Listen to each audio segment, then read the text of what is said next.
Le plaisir est nôtre de vous informer, mesdames, messieurs, bienvenue à cette grande édition du journal. 29e Assemblée régionale pour l'Afrique de l'Assemblée parlementaire de la francophonie APF tenue à Rabat, au Maroc. Le premier vice-président de l'Assemblée nationale qui a pris part a indiqué que le Parlement de la République démocratique du Congo ne participera pas à la 47e session de l'APF qui se tiendra du 5 au 9 juillet 2022 à Kigali au Rwanda. Reportage. Au nom du président de l'Assemblée nationale, le professeur André Bata, son premier vice-président, a saisi l'Assemblée parlementaire de la francophonie région Afrique au sujet d'une énième agression dont la République démocratique du Congo est victime de la part du Rwanda à travers son bras séculier, le groupe terroriste M23 qu'il a réarmé pour occuper certains territoires congolais depuis juin 2022. C'était à l'occasion de la 23e Assemblée régionale pour l'Afrique de l'APF dont les travaux commencés le jeudi 23 juin se sont clôturés le vendredi 24 juin 2022 à Rabat au Maroc. Devant le parlementaire africain francophone, le professeur André Bata a clairement indiqué que le Parlement de la RDC, dont le gouvernement vient de suspendre tous les accords conclus avec le pays de Paul Kagame, ne participera pas à la 47e session de l'APF pour la région d'Afrique qui se tiendra du 5 au 9 juillet 2022 à Kigali au Rwanda, aussi longtemps que ce pays continuera à agresser la République démocratique du Congo et à occuper son territoire à travers les terroristes du M23. Revenons sur la mission qui a effectué dernièrement le vice-ministre de l'Intérieur dans le Grand Bandundu.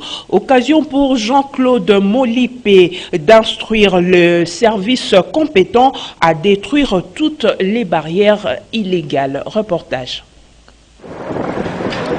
Avant de boucler sa mission régalienne sur la nationale numéro 1, les vice-ministres en charge de l'intérieur, sécurité, décentralisation, affaires coutumières, avec sa délégation, se sont arrêtés au village Tuka où se trouve la société chinoise CJTC et commise à la réhabilitation de la nationale numéro 1, tronçon Kikwit-Idiofa et qui se trouve dans un état de délabrement très avancé. Arrivé sur place, l'infatigable Jean-Claude Molipé Mandongo a été bien reçu par les responsables chinois et toute leur équipe sur les lieux. Ça n'est suivi de quelques explications claires au vice-ministre avant le début des travaux. Prenant la parole, le représentant chinois a expliqué au vice-ministre de l'Intérieur les raisons qui seraient à la base du retard des travaux. Premièrement, les enjeux et les manques de carburant. Le vice-ministre de l'Intérieur leur a promis une suite favorable de la part du gouvernement central. Pour la sécurisation de la population du Grand Bandundu, l'envoyé du gouvernement Samalou Kondé, le vice-ministre Jean-Claude Molipé Mandongo, s'est encore arrêté à Massimanimba à la poste de la police nationale congolaise, brigade criminelle, pour s'enquérir du phénomène. Les faux vrais aliénés mentaux qui s'est vu au mois de mai et juin de chaque année. Ici, il trouve 3 aliénés mentaux. Ces derniers a pris 2 heures du temps pour analyser ce phénomène avant de faire les rapports au gouvernement central. Dans son chemin faisant, les warriors du gouvernement Samalou Kondé, le docteur Jean-Claude Molipé Mandongo, voulaient s'assurer si les barrières illégales n'existent plus après son passage. Chose étonnante, voilà une descente à Ndakuya Pembe étale les comportements récidivistes des policiers commis à ces postes. Jean-Claude Molipé surprend les éléments de PCR et les agents de transport ville de Kinshasa en train de traquer les paisibles citoyens de Félix Tshisekedi. Ici, Molipé demande l'explication au sergent Makosso. Faute d'avoir pas respecté l'ordre de la hiérarchie, le vice-ministre de l'Intérieur instruit leur arrestation immédiate. À l'entrée de la ville-province de Kinshasa, précisément à Daipen, une barrière érigée illégalement pour rançonner les Congolais en une bande bien organisée. Après quelques minutes d'explications insatisfaisantes et injustifiables du Major Papi, le numéro 2 de la territoriale Molipé instruit dans les relever cette arnaque sur la nationale numéro 1 à la satisfaction des usagers de la route. Pneus brûlés par la population en signe de remerciement au vice-ministre de l'Intérieur de leur avoir délivré de cette emprise illégale et remercie les chefs de l'État, son Excellence Félix Antoine Tshisekedi Tshilombo.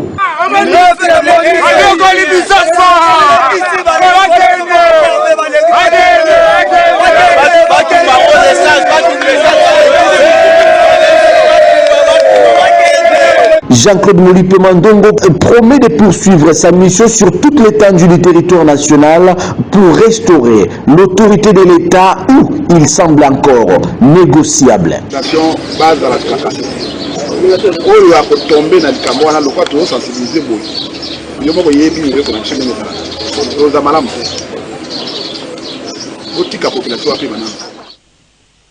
Et puis Kinshasa abrite la première édition du Salon des initiatives locales de gestion de déchets plastiques organisé par la vice-primature de l'environnement et développement durable. Le go a été donné par le conseiller chargé de l'assainissement représentant la vice-ministre Eve Bazaïba Massoudi. Reportage. Accompagner les organisations non gouvernementales et les sociétés à la valorisation des déchets en matières premières, de la collecte au recyclage, c'est entre autres le leitmotiv de la vice-primature ministère de l'Environnement et du Développement durable.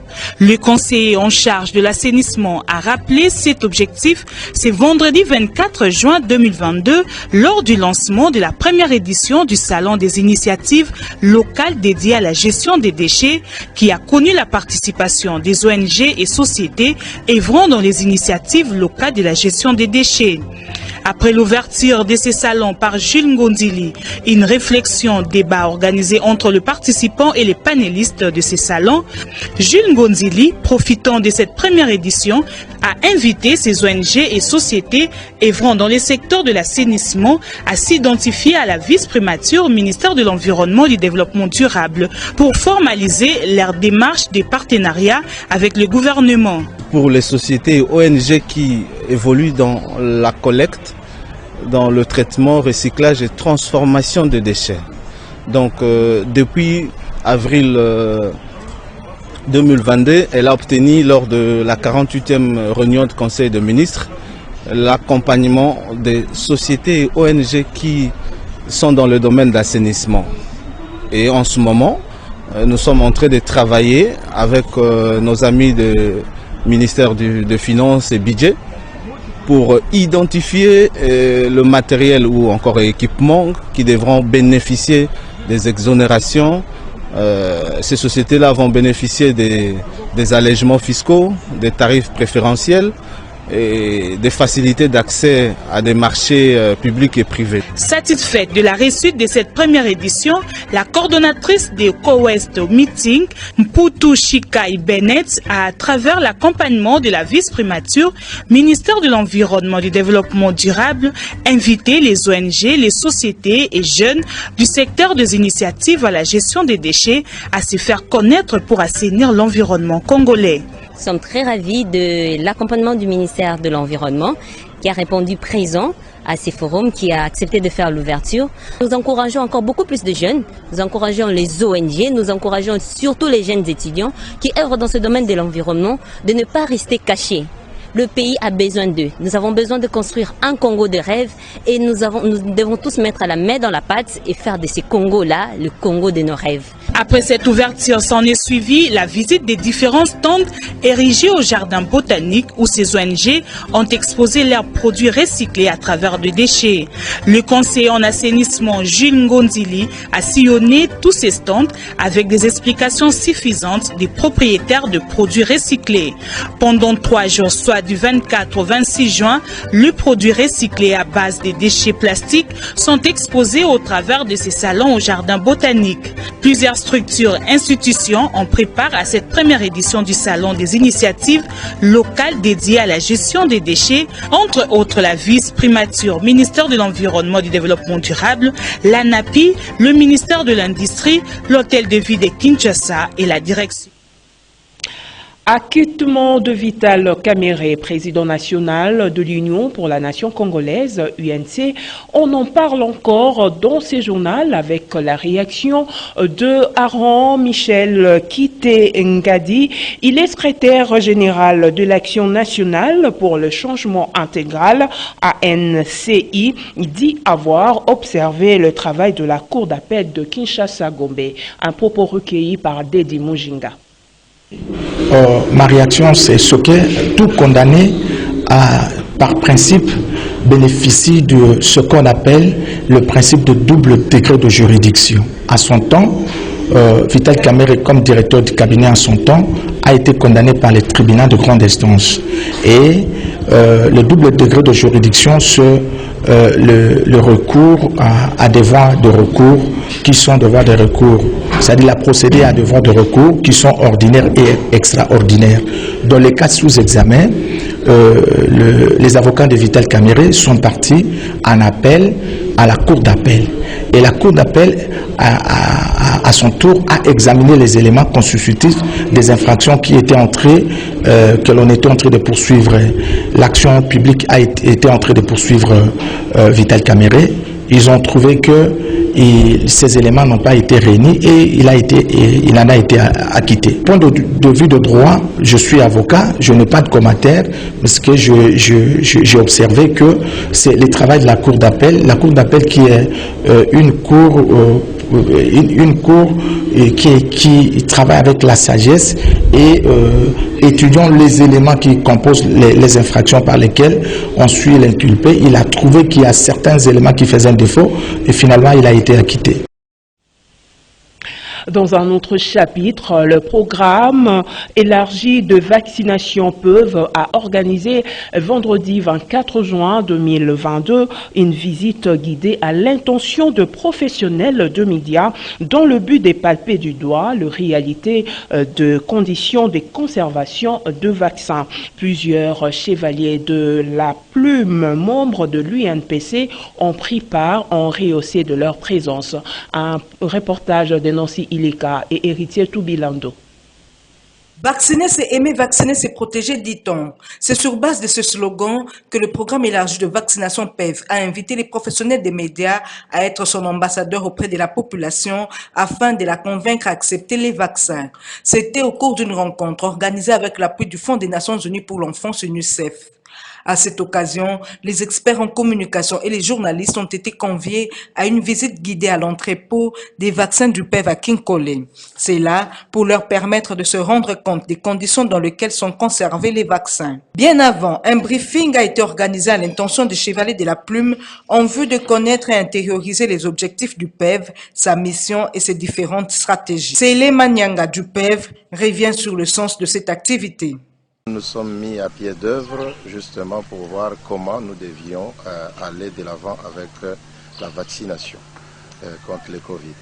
C'est ainsi qu'on a travaillé d'abord sur le plan national d'accélération et du coup ça nous a amené à avoir des assises jusqu'à arriver à des feuilles de route. Donc nous avons eu des travaux et sans doute c'est de là que nous avons eu la stratégie ciblée qui fait que nous allions vers des groupes de corporations, de partenaires non traditionnels pour essayer un peu, au cas par cas, aller vers la vaccination. D'autre part, Nathalie Siloo, pharmacien chef de gestion de vaccins du HUB de Kinkole, explique comment se fait la conservation des vaccins. Je leur ai fait visiter l'entrepôt de Kinkole où nous gardons non seulement les vaccins, mais aussi les intrants secs. Je les ai fait visiter la chambre positive où nous gardons les vaccins contre le Covid, les Sinovac. Je les ai fait visiter la chambre négative où nous gardons Johnson et Moderna entre moins 15 et moins 25 degrés. Je les ai fait visiter aussi la chambre ultra froid où est gardé le vaccin Pfizer avec la température entre moins 60 et moins 80 degrés. Et faisant d'une pierre deux coups, quelques journalistes ont profité de cette opportunité pour recevoir leur première dose de vaccin anticipé, anti-Covid-19. Soutien aux forces armées de la République démocratique du Congo face à l'occupation d'une partie du territoire national.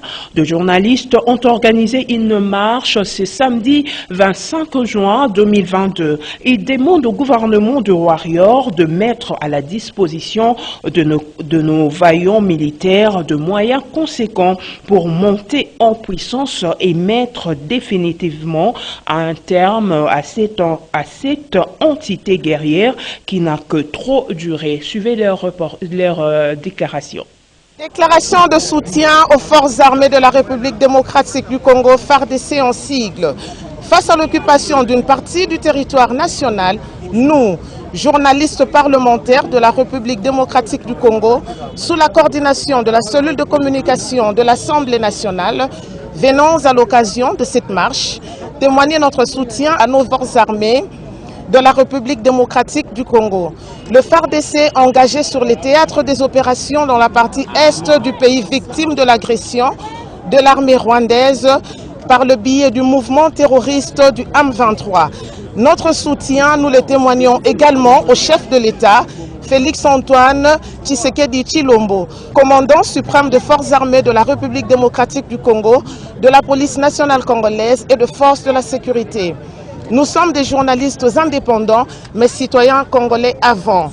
Raison pour laquelle nous nous rangeons derrière le chef de l'État des forces armées de la République démocratique du Congo et de toutes les institutions de la République pour bouter l'ennemi hors du territoire national et en même temps mettre fin à l'insécurité qui sévit dans l'est du pays depuis plus de 20 ans. Par la même occasion, nous appelons notre population et différentes couches sociales du pays à l'unité et de se ranger tous derrière le chef de l'État et nos veillants militaires déterminés à rétablir la paix, la sécurité et la quiétude dans la partie troublée du pays. Nous félicitons le président de la République, Félix-Antoine Tshisekedi Tshilombo, qui n'a hésité, en digne fils du pays, de pointer du doigt le Rwanda comme pays agresseur dans l'insécurité du territoire de Rutshuru, au Nord Kivu et l'occupation de Bunagana. On parle enseignement à présent, clôture de l'année scolaire pour les petits de l'école maternelle. Les cérémonies ont déjà débuté dans plusieurs écoles de la capitale. Dedi Mujinga a fait les constats dans certaines écoles de la commune de Massina. Reportage. Les cérémonies de clôture de l'année scolaire 2021-2022 ont déjà débuté dans plusieurs écoles maternelles de Kinshasa qui ont épuisé leur prévision annuelle des matières. Des cérémonies marquées par des déclamations de poèmes, présentations de scénettes, des chants, des défilés de mots et autres, question de présenter aux parents et enseignants les leçons apprises.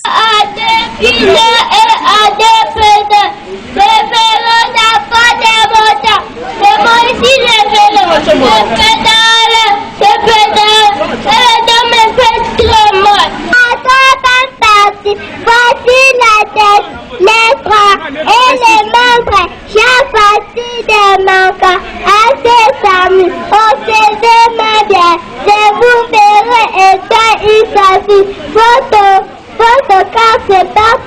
Occasion pour les responsables des écoles d'encourager les élèves à bien étudier pour préparer leur avenir. Tout a bien commencé pour l'année scolaire 2021-2022 et aujourd'hui pour cette classe-là, c'est la clôture de l'année scolaire. Et tout a bien fini. Nous sommes là pour émerveiller nos enfants. Notez que la cérémonie officielle de la clôture de l'année scolaire 2021-2022 est prévue le 19 juillet 2022. En société, pour terminer, c'est SOS des sinistrés de l'incendie survenu le 17 juin dernier au site des Kawele à Kingabwa dans la commune de Limete. Ils n'ont obtenu aucune aide du gouvernement central depuis ces drames. Ils disent être abandonnés à leur triste sort. Reportage. Les sinistrés de l'incendie survenu le vendredi 17 juin 2022 à la cité Kawele, en face de l'entrée BAT à Kingabwa, ayant occasionné la mort de 3 personnes, se disent être abandonnés à leur triste sort. Aucune aide du gouvernement ne leur est parvenue jusqu'à ces jours. donc ba diplôme ba teki na utumbe na abona finaliste donc on a préparé ça te ba kaeni on vraiment kenda ki donc tikala kana loko te kana za buta ba tolto osela musala tozola ka libanda ndo so mona ka bula libanda vraiment zaka libanda bondo moni bisoto tiaka ba mbetu tambetu ya mwana de la la mwana toza na place ya bon na minute oyo naza muto aza na nzala nazaka na posa ke ya nazala kusunga mandako na ngeto ngama nalala nzala ni me nazala ka na blu ndako na aide ata na ndenge kata ya toli kaka ya pamba ya ko bongisa place na biso vraiment ngai koko na yo zikuku kuma ngai mama Juliani ndenge na koma ya ko mokolo mwe ya kuduka egaite mwe ya kudia egaite na jokuko na njata ndenge ndako ziki biamba ekei na gaisi la mutaka miloko tu esi kopa fama komea mai ezalite koko na ngai yo sunga ngai sunga biso yo tu ko koma sunga biso tu ya kusenga kusungu pa na yo muzo senga mutana ola ngenda ko ziki mototonga azalite bon okoko tina ngana bato basunga biso ba pakate ya liboso na pesi nano mbote na bakonzi na ngai nyoso nakoki konyoka malisusu na Kongo na ngai na mboka na ngai ndenge na nyoka maki na Brazzaville toza ba sinistre papa Zekoko yonde moto vandisinga na kati yesika biso nyonso na kati yesika oyo bo tala nano ndenge na ziki ba diplome ya bana na nyokwami na sali boye na nyokwami po bana batanga classe bajui ba diplome nyonso eziki ngai mama na komi mukolo nazali susu na makasi ya koluka te tala na situation oyo ndenge ekomeli ngai nabimi ata eloko moko te papa olobaki okotinda muto aya kotala biso jusqu'à lors tozwi ata eloko moko te papa na ngai tosengi visite na yo. Signalons que le gouvernement de la République avait interdit à la population d'ériger de maisons dans ces sites, mais sans succès. Mesdames, Messieurs, ce journal est terminé. Merci de votre attention soutenue et bon week-end chez vous. Au revoir.